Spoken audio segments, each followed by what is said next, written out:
Good morning everyone, welcome माय new blog. स्वागत आहे तुमचं माझ्या नवीन ब्लॉगमध्ये. आणि जवळजवळ माझ्या चॅनलवर 2-3 महिन्यापासून एकही व्हिडिओ नव्हता टाकलेला मी.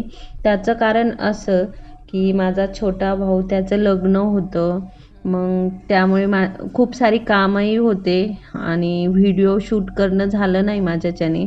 छोटे छोटे जे व्हिडिओ शूट केले ते मी इंस्टावर अपलोड केले, बट यूट्यूबवर झालेच नाही टाकणं, वेळच नव्हता.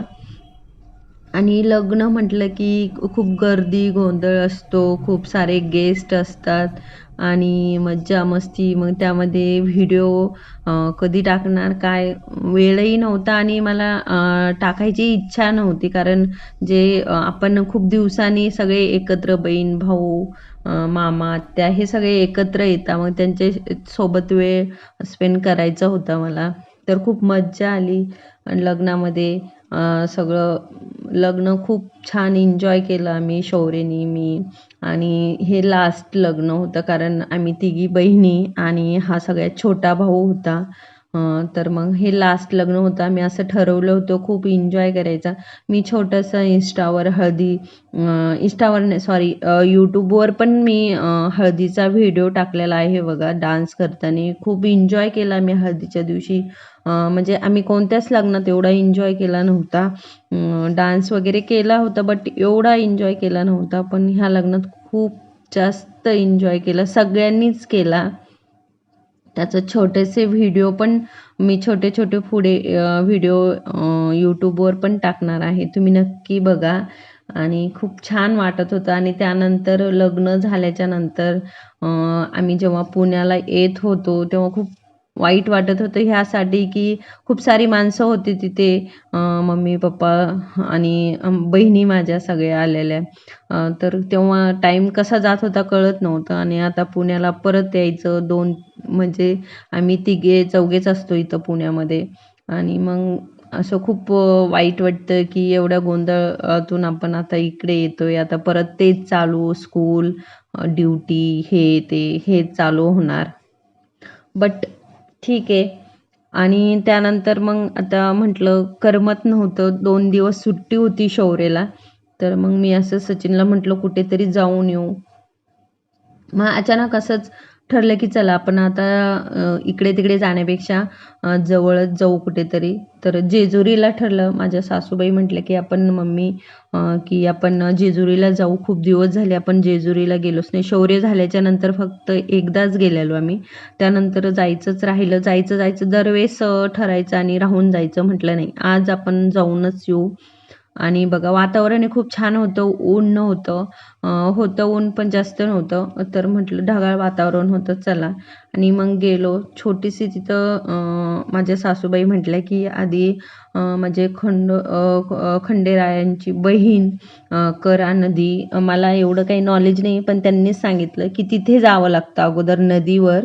आणि मग आमचे देवघरातील देव थोडेसे खराब झाले होते, जे आपण 5 ठेवतो घरामध्ये पत्र्याचे देव. तर मग ते पण घ्यायचे होते आम्हाला तिथून. तर सासूबाईचं म्हणणं असं होतं की ते देव इथेच घ्यायचे आणि नदीमधून त्यांना स्नान करून घ्यायचं, थोडी छोटीशी पूजा करायची. मग आम्ही पहिले आलो. तर बघा इथे पण सगळीकडे असं लोक कुठेही कचरा टाकतात. नदीकाठी बघा खूप सारा कचरा टाकलेला त्यांनी. पण ठीक आहे.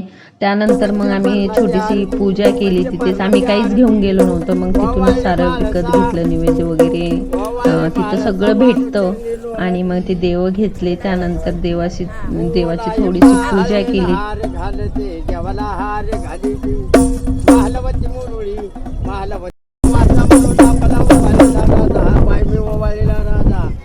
ववाळीला राजा पहिला मान पालिता, ववाळीला राजा हा दुसरा मान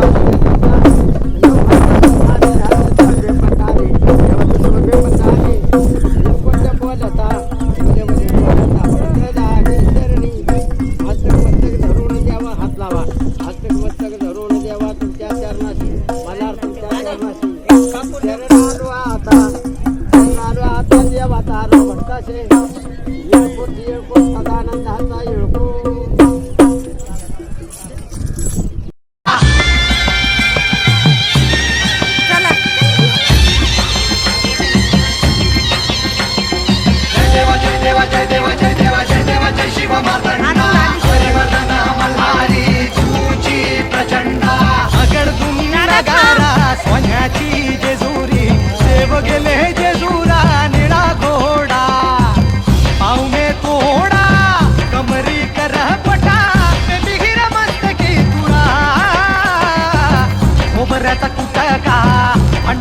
भडका बोल हंकरा सदानंदाचा जेळको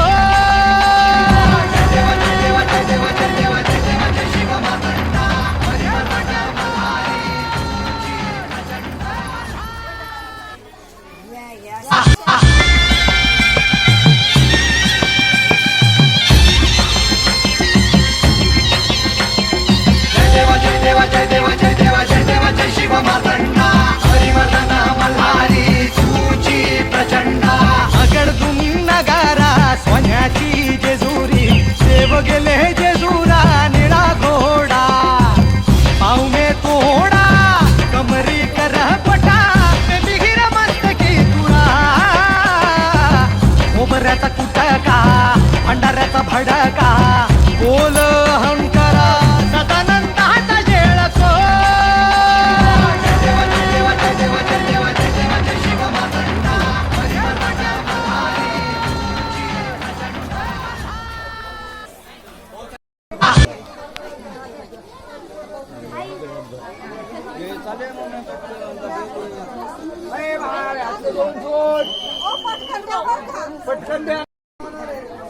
मला तरी वाटतं वर्षातून 2 वेळेस तरी जेजुरीला आपलं कुलदैवत आहे, त्यामुळे 2 वेळेस तरी यायलाच पाहिजे.